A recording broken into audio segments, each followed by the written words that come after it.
অনির্বাণকে দেখে হঠাৎই মেজাজ হারালো রাইয়ের মা। হ্যাঁ বন্ধুরা, ভিডিওতে লাইক দিয়ে দেখতে থাকুন। রাইয়ের মা বলতে থাকে যে কী জন্য এসেছো এখানে, তুমি এখানে মজা দেখতে এসেছো, এটাই দেখতে এসেছো যে আমার মেয়ে মরে গেছে কিনা, তাহলে আসো তোমাকে আমি দেখাচ্ছি। ওদিকে আইসিইউ রুমের বাইরে দাঁড় করিয়ে অনির্বাণকে দেখাতে থাকে, দেখো আমার মেয়ের কী অবস্থা করেছো তুমি।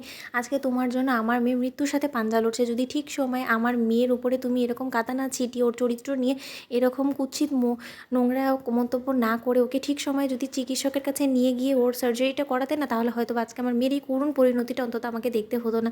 আর একটা কথা অনির্বাণ তোমাকে বলে দিচ্ছি আমি, যে তোমার নিশ্চয়ই এখন বিশ্বাস হয়ে গিয়েছে যে রাই হয়তো আর কোনোদিন আমাদের মধ্যে ফিরে আসবে না, কিন্তু রাইয়ের শেষকৃত্যের সময় ওর মুখে আগুনটাও আমি তোমার হাত দিয়ে দিতে দেবো না, তুমি এতটুকু অন্তত মনে রেখো। তখন অনির্বাণ অঝরে কাঁদতে থাকে আর বলতে থাকে যে মা, আমি রাইয়ের এই করুণ পরিণতি দেখার জন্য কোনোদিনও রাইকে এরকমভাবে অপমান অপদস্থ করিনি, আপনি আমার কথা বিশ্বাস করুন। তখন কথা বলা মাত্র রাইয়ের মা বলতে থাকে চোখ মুছে যে বিশ্বাস, ওই বিশ্বাস শব্দটাকে তোমাকে দিয়ে আদৌ যায়? তুমি যদি সত্যিকার অর্থে আমার মেয়েকে ভালোবেসে থাকতে একদিনের জন্য, তা সত্ত্বেও হলেও তো তুমি একবারের জন্য হলেও নিজের স্ত্রীর উপরে বিশ্বাস করতে, যেখানে কিনা আমার মেয়েটা দিনের পর দিন বারবার করে এটাই দাবি করে গিয়েছে যে ওর সাথে সূর্যের সাথে কোনো রকম কোনো অবৈধ সম্পর্ক নেই, তাহলে এই সন্তানটা আসার কোনো প্রশ্নই ওঠে না। কিন্তু তা সত্ত্বেও তুমি আমার মেয়েকে অবিশ্বাস করে গিয়েছো, ওকে অবহেলা করে গিয়েছো।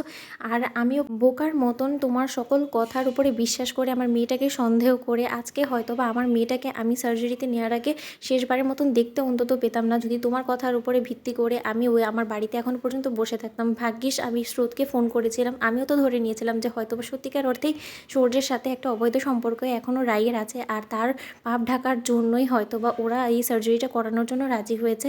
কিন্তু আমি তো ভেতরে ভেতরে এটা জানি না যে আমার মেয়েটা ভেতরে ভেতরে কুঁকড়ে যাচ্ছে, এই মেয়েটা একটু একটু করে তিলে তিলে শেষ হয়ে যাচ্ছে, আর ওকে শেষ করার পেছনে সবথেকে বড় দোষী যদি কেউ থেকে থাকে সেটা হলো গিয়ে তুমি। অনির্বাণ, আমি তোমার কাছে হাত জোর করে অনুরোধ করছি যে আমি এর আগে কোনো কিছু করে ফেলি, তুমি প্লিজ এখান থেকে সরে যাও, আমি তোমার মুখ দর্শন করতে চাই না। তখন এই কথা বলা মাত্র সূর্যকে অনির্বাণ বলতে থাকে যে সূর্য আমাকে বল না রাইয়ের এখন কি কন্ডিশন। তখন সূর্য বলতে থাকে দাদাভাই এখন আর এই দরদ দেখিয়ে কী লাভ, বল তো, যা করার তো তুই অলরেডি করে ফেলেছিস, তাই না? মেয়েটাকে মৃত্যুর দিকে ঠেলার ছিল, তুই তো ঠেলে দিয়েছিস, এখন আর ওর কন্ডিশন কি সেটা জেনেই বা কী করবি। তখন এরই মধ্যে সার্থকের বাবা এসে বলতে থাকে যে আমি যদি খুব ভুল না হয়ে থাকি তুমি নিশ্চয়ই রাইয়ের হাজব্যান্ড, তাই না?